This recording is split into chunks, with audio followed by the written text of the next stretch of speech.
Assalamualaikum warahmatullahi wabarakatuh.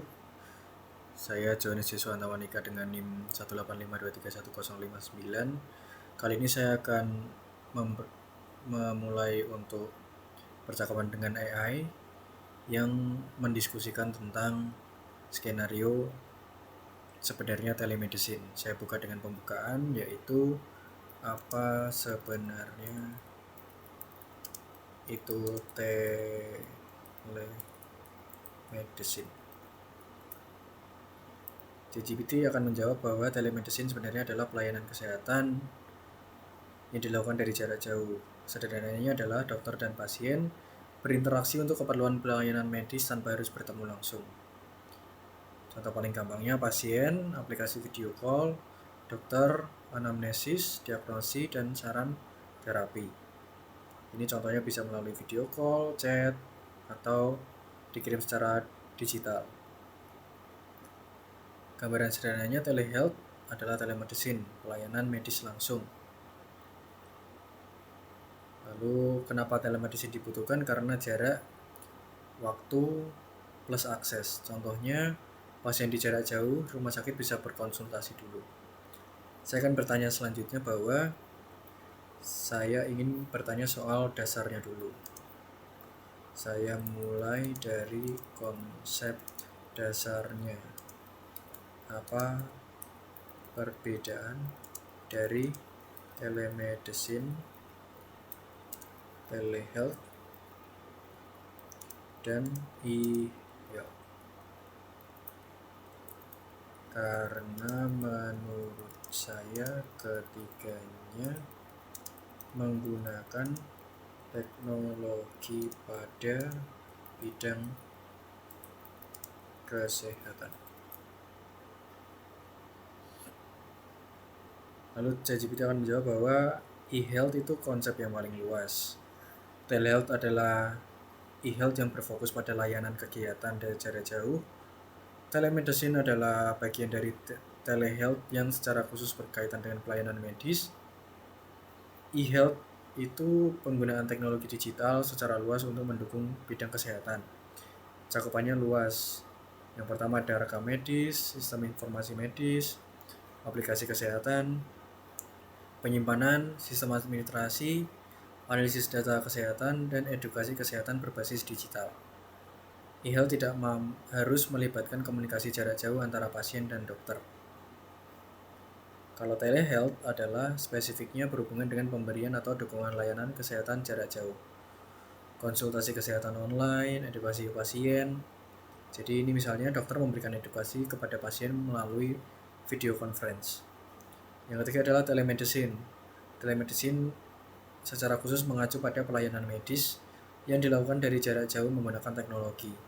Misalnya konsultasi dokter pasien secara online, evaluasi keluhan pasien, tindak lanjut pengobatan secara online, dan konsultasi. Supaya gampang, ChatGPT menambahkan bahwa e-health semua pemanfaatan teknologi. Telehealth layanan kegiatan kesehatan yang dilakukan dari jarak jauh, dan telemedicine adalah pelayanan medis jarak jauh. Setelah AI saya rasa menjelaskan definisinya, aku akan spesifik menanyakan apa contoh dari bagian-bagian itu.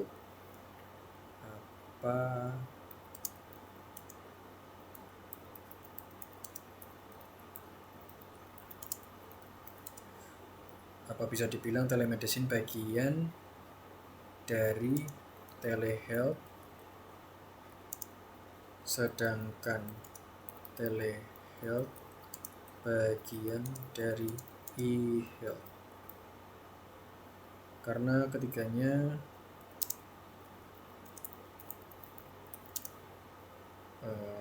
hampir mirip.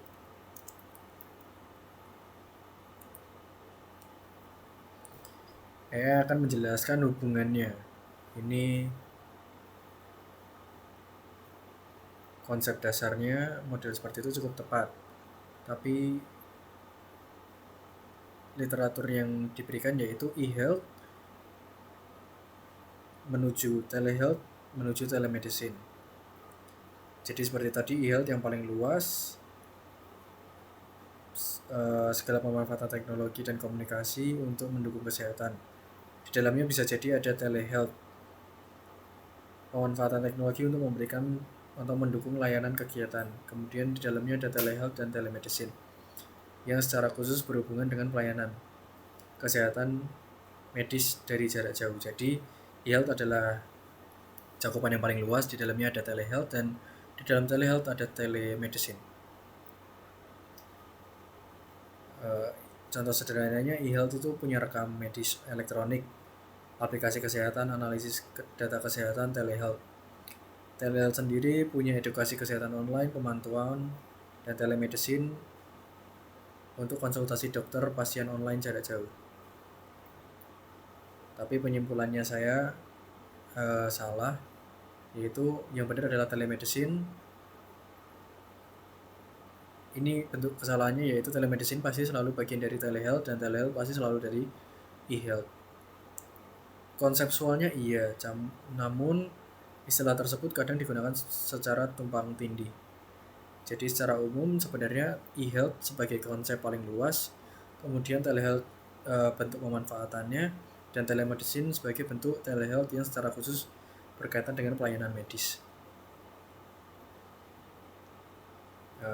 Coba di sini saya akan bertanya pada ChatGPT bahwa saya masih bingung atas batas-batas tersebut.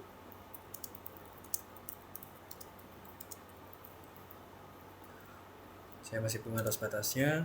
Misalnya saya menggunakan aplikasi konsultasi melalui VC.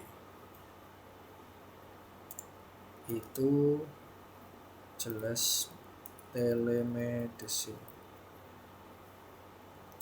Tapi kalau saya menggunakan smartwatch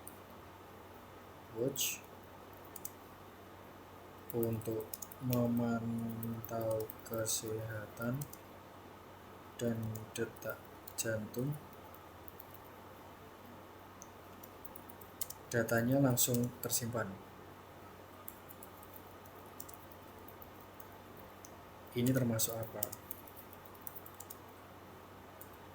Nah, biasanya AI akan membahas soal remote monitoringnya. Ini kasus yang pertama, VC dengan dokter itu harus membuka aplikasi video call menjelaskan lalu melakukan anamnesis. Ini telemedicine, berarti benar, karena ada pelayanan medis yang dilakukan secara jarak jauh.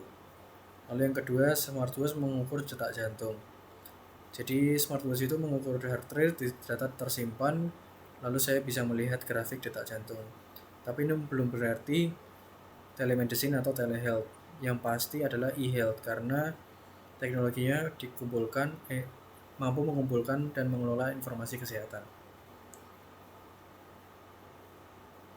Sekarang kita ubah sedikit kasusnya. Misalnya heart rate, data dikirimkan melalui internet, dokter memantau data, dan dokter melihat adanya kelainan. Di sini sudah berubah, pengukuran smartwatch sendiri adalah e-health. Tapi ketika data tersebut digunakan untuk pemantauan pasien jarak jauh, menjadi telehealth. Namun ketika dokter menggunakan data tersebut untuk pelayanan medis, disebut telemedicine. ChatGPT memperlihatkan perbedaannya lagi. Jadi batas utamanya bukan perangkat, tapi poin yang paling penting adalah smartwatch bukan otomatis telehealth, video call bukan otomatis telemedicine, aplikasi bukan otomatis telemedicine. Yang menentukan adalah aktivitasnya, yaitu smartwatch mengukur HR, jadi bisa menyimpan data, ini termasuk e-health. Kalau smartwatch mampu mengukur HR, lalu mengirimkan ke dokter dan dokter memantau, itu namanya telehealth. Lalu cakupan yang lebih luas lagi, kalau HR dikirimkan ke dokter, lalu dokter mengevaluasi dan dokter membuat keputusan medis, disebut telemedicine.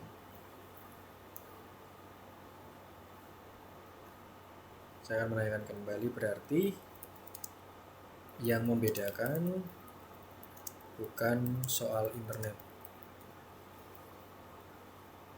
atau tidak, tapi lebih ke tujuan aktivitas layanannya.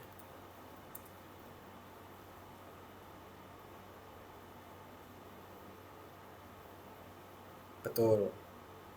Smartwatch mengukur dan menyimpan data e-health. Smartwatch plus dokter, smartwatch mampu mengukur, data dikirimkan, dokter memantau, telehealth. Kalau dokter kemudian menggunakan data tersebut untuk menilai kondisi pasien, disebut telemedicine.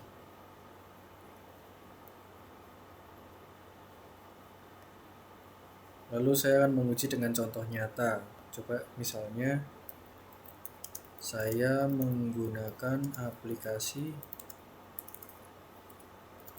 Halodoc,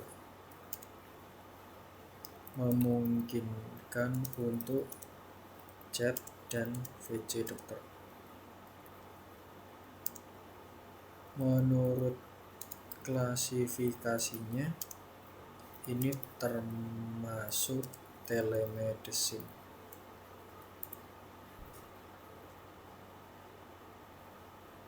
Lalu akan dijawab iya karena menggunakan chat. Misalnya, dok, sejak kemarin saya demam atau batuk. Lalu biasanya melalui chat tersebut akan ada penilaian. Jadi ini termasuk telemedicine. Kalau sampai video call, lalu menjelaskan keluhan, lalu dokter melakukan anamnesis, dokter memberikan penilaian medis, ini juga telemedicine. Dan untuk membaca artikel 5 cara mengatasi demam di rumah, ini merupakan e-health tapi bukan telemedicine karena tidak ada pelayanan medis dari dokter.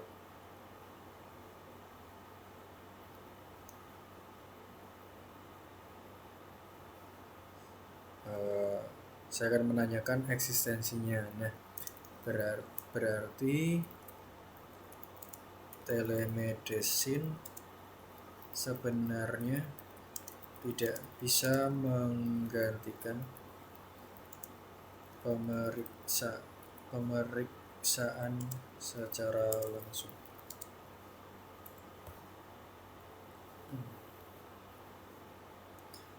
Pada dasarnya bukan mengganti secara langsung, berarti benar. Misalnya kamu bilang, dok saya sakit, lewat telemedicine dokter bisa menganalisis, melakukan lokasi nyeri, tapi dokter tidak bisa melakukan seluruh pemeriksaan fisik. Jadi alurnya, pasien punya keluhan, telemedicine, dokter melakukan anamnesis dan penilaian awal, lalu bisa ditangani dengan jarak jauh. Ia melakukan terapi dan pemantauan, kalau tidak pasien diarahkan untuk pemeriksaan langsung. Justru ini jadi fungsinya, jadi tidak harus ke dokter sama sekali, tapi bisa menjadi apakah saya perlu datang ke dokter. Akan saya kaitkan dengan teknik biomedis. Kalau dilihat telemedicine sebagai sebuah sistem, sebenarnya komponennya apa saja? Ini dari sisi teknik biomedis, biasanya aplikasinya, sistemnya sebenarnya lebih besar dari aplikasi aja. Jadi ada input, proses, teknologi, aktor, output, dan feedback. Jadi yang pertama ada pasien, lalu pasien memberikan keluhan, riwayat kesehatan, data vital, informasi lain, lalu ada tenaga kesehatan, biasanya dokter, untuk menginterpretasikan informasi pasien. Jadi dokter bisa evaluasi data, konsultasi, diagnosis, dan pemantauan. Peran teknologi biasanya ada di aplikasi, video call, chat, atau integrasi sistem. Dan data di sini bisa sangat subjektif karena saya merasa sesak. Datanya menjadi objektif ketika pasien juga menambahkan tekanan darah, heart rate, saturasi oksigen. Dan yang kelima, infrastruktur komunikasinya. Jadi pasien, jaringan, platform, dan dokter bisa menggunakan internet, jaringan seluler, wifi. Tapi ingat pembahasan kita sebelumnya, internet adalah sarana, bukan menentukan apakah suatu aktivitas merupakan telemedicine. Lalu prosesnya juga, pasien ini merupakan proses intinya. Pasien lalu ke dokter melakukan anamnesis, dokter menganalisis, memberikan penilaian, terapi, dan follow up. Ini sebagai gambarannya, ini keamanannya. biasanya bisa menjadi perlindungan data lebih lanjut dan privasi pasien karena bentuknya langsung terintegrasi ke dokter. Ini sistem gambaran chart flow sistemnya.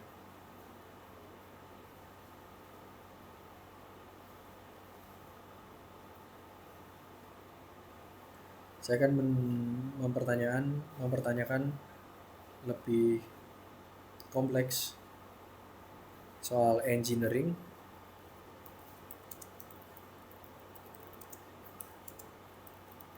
Berarti seorang engineer harus menentukan bagian yang boleh diproses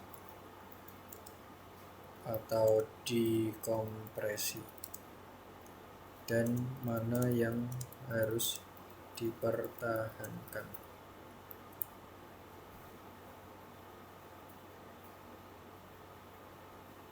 Betul, karena engineer sendiri tidak mungkin hanya merekam data. Tidak mungkin semua datanya. Jadi misalnya ECG mentah harus difiltering dulu baru datanya dikirim. Jadi ini adalah tugas engineering bahwa sinyal yang aman untuk diproses adalah bagian mana yang harus dipertahankan. Misalnya kita melakukan loss compression sehingga ukuran datanya bisa diperkecil, tetapi informasinya tetap dapat direkonstruksi secara utuh. Kenapa ini penting? Misalnya tadi ECG, dokter membutuhkan bentuk gelombang-gelombangnya. Kalau engineer terlalu agresif melakukan filtering, datanya makin lebih jadi sedikit dan interval-interval gelombang-gelombang ini tidak akan terekam lebih jelas, jadi kualitasnya jadi jelek. Jadi engineering problemnya adalah trade off. Jadi datanya kecil, kita harus transmisi lebih cepat dan bandwidth-nya lebih lambat, lebih rendah. Storage-nya juga harus lebih sedikit, tapi informasinya harus dipertahankan. Jadi harus ada data efisiensi biar bentuknya bisa menyeluruh ke pasien, dan tapi di satu sisi lain ada clinical fidelity. Ini membawa kita ke konsep yang lebih penting, yaitu informasi minimum, bukan bagaimana caranya membuat ukuran data sekecil mungkin.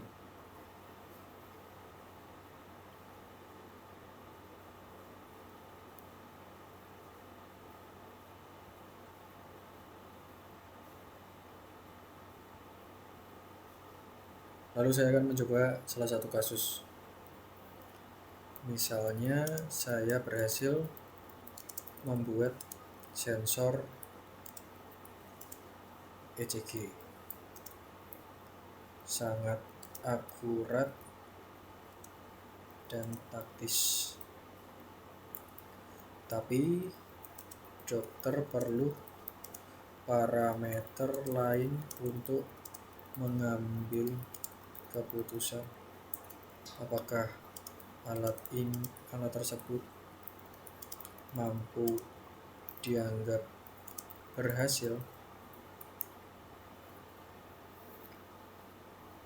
Ini belum tentu. Jadi berhasil yang dimaksud adalah akurasi tinggi, noise rendah, sampling sinyal wearable hemat daya. Ini secara engineering sudah berhasil. Namun untuk secara klinikal ECG-nya bagus, tapi saya perlu tekanan darah seperti kadar oksigen dan riwayat pasien. Maka sistemnya belum berhasil. Padahal tujuan akhirnya adalah memberi informasi yang cukup dan tepat agar tenaga kesehatan dapat mengambil keputusan yang tepat. Jadi analoginya ChatGPT memberikan bahwa kamera resolusi 1000 megapiksel, kameranya luar biasa bagus, tetapi dokter membutuhkan suhu. Apakah kamera tersebut gagal? Tidak secara teknis benar, cuman tujuan awalnya membantu dokter menentukan apakah pasien mengalami demam. Maka sistem tersebut gagal karena informasi tidak cukup.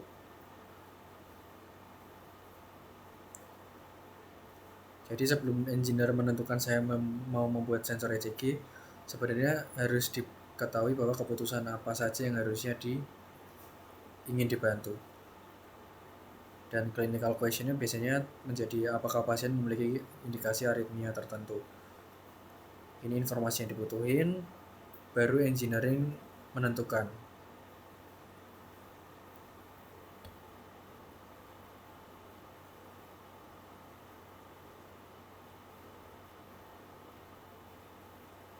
Lalu selanjutnya saya akan meminta ChatGPT untuk memberikan penilaian. Saya baru saja melakukan sesi diskusi tentang bab pengenalan telemedicine dan teknik biomedis. Tolong beri evaluasi dan format bentuk tabel seperti ini.